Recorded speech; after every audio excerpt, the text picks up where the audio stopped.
దాని యొక్క పర్సంటేజ్ ఏముండదు, దాని గురించి మాట్లాడుకోవాల్సిన అవసరం ఏం లేదు. రామరెడ్డి గారు, బీజేపీ ఖచ్చితంగా గట్టి పోటీ ఇస్తుంది అనుకుంటున్నారా, లేదా మేమే గెలుస్తాం అనే నమ్మకంతో ఉందా బీజేపీ పార్టీ ఢిల్లీలో? ఈసారి మేమే గెలుస్తామని నమ్మకం ఉంది మాకు. ఎందుకంటే ముఖ్యంగా కుంభకోణాలు వారు చెప్పినట్టు ఇంతకుముందు ఎన్నో కుంభకోణాలు జరిగినాయి. ఆసుపత్రుల నిర్మాణం కానీ, పాఠశాల నిర్మాణం కానీ, ముఖ్యంగా లిక్కర్ కుంభకోణం. అది బాధాపుతో ఓపెన్ కుంభకోణం. గవర్నమెంట్ పాలసీని మార్చి గవర్నమెంట్ అమ్మేది ప్రైవేట్ వాళ్ళకి ఇచ్చి 2% 12% చేసి తర్వాత దాని పాలసీ కూడా కేసు అయినాక ఆ పాలసీ కూడా మళ్ళీ బ్యాక్ రివర్స్ చేసుకున్నారు. దాంతో రాష్ట్రపతి అది లిక్కర్ కుంభకోణం. అందులో మన కవిత గారు ఆ టాపిక్ వేరే కానీ, సో ఇవి జరిగింది, కుంభకోణం అని జరిగింది, దాని మీద జరుగుతున్నాయి. కాబట్టి దానివల్ల ప్రజలు కేజ్రీవాల్ గారిని నమ్మరు అనేది మీ అభిప్రాయమా, లేకపోతే ఆయనకి వ్యతిరేకత పెరిగింది? గత ఇప్పుడు మొదలు 67 స్థానాలు గెలుచుకున్నారు 70లో, రెండోసారికి వచ్చాక 62కు వచ్చిండ్రు. అప్పుడు ఇంకా మధ్యన ఏ కుంభకోణాలు బయటికి అంటే జరగడం కానీ లేదు. ఇప్పుడు కుంభకోణాలు చాలా వచ్చినాయి, ముఖ్యంగా లిక్కర్ కుంభం. కాబట్టి డెఫినెట్గా వ్యతిరేకత పెరిగింది. ఇంకోటి, గత ఎన్నికలతో అసెంబ్లీ ఎన్నికలతో అర్థమైందంటే కాంగ్రెస్ పోటీలో లేదు, 4% ఓట్లే వచ్చినాయి కాంగ్రెస్ పార్టీ. కాబట్టి ఆమ్ ఆద్మీ పార్టీ కానీ కేజ్రీవాల్ వ్యతిరేక ఓటు ఈసారి డైరెక్ట్గా బీజేపీకే పడుతుంది. సో వాళ్ళకి బీజేపీ మాత్రమే కేజ్రీవాల్ పార్టీని, ఆమ్ ఆద్మీ పార్టీని ఓడించగలుగుతుంది. ఆమె అతిశి ముఖ్యమంత్రి అయినా, పేరుకు ముఖ్యమంత్రి అనేది క్లియర్గా, ఆమె పేరు ఎక్కడ వస్తుంది ప్రచారంలో, ముఖ్యమంత్రి ఆమె అయినా డమ్మి ముఖ్యమంత్రి అన్నట్టు క్లియర్గా తెలిసిపోతుంది. అంతా కేజ్రీవాల్ రాజకీయమే. సో అది డిఫాక్టో రూల్ అంటారు కదండి. ఇంతకుముందు మన్మోహన్ సింగ్ ప్రైమ్ మినిస్టర్ ఉన్నా సోనియా గాంధీ అధికారం నడిచినట్టు.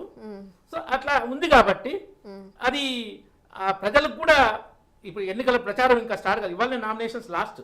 కాబట్టి ప్రచారం ఊపందుకున్నాక తెలుస్తుంది. డెఫినెట్ గా మేమే గెలుస్తామని నమ్ముతున్నాం. ఎందుకంటే ఇప్పుడు కాంగ్రెస్ ఎంత ట్రై చేసినా కానీ ఇంతకు ముందు కొన్ని ఓట్లు, అది కూడా ఒక అయితే బీజేపీ వ్యతిరేక ఓట్లు చీల్చలేదు, అవి వన్ సైడ్ పడతాయి జనరల్ గా. ఎవరు పోటీలో ఉండరు, అవి ఓసారి అయితే కాన్స్టిట్యున్సీ వైజ్ చేస్తుంటారు, అభ్యర్థులు ఎవరికి వస్తారు అట్లా. అక్కడ ఇప్పుడు అవి బీజేపీ వ్యతిరేక ఓటు ఆమ్ ఆద్మీ పార్టీకి పోతుంది, ఆమ్ ఆద్మీ పార్టీ వ్యతిరేక ఓటు బీజేపీకి వస్తుంది.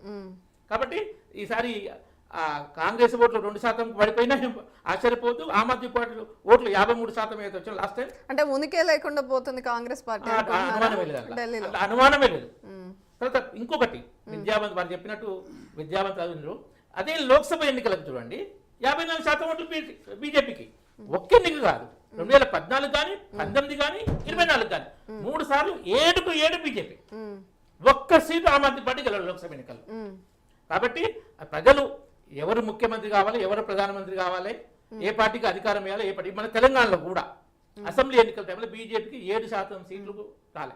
119లో 8 అంటే 7% లోపే. లోక్సభకు వచ్చేటప్పుడు 40% పైగా వచ్చినాయి. 17లో 8 అంటే 40% పైగా. సో అసెంబ్లీ ఎలక్షన్స్ ఎప్పుడు మనం లోక్సభకి పోలైన దాన్ని బట్టి డిసైడ్ చేయలేము. మన తెలంగాణనే దానికి ఎగ్జాంపుల్ కదా. అవును, అదొకటి.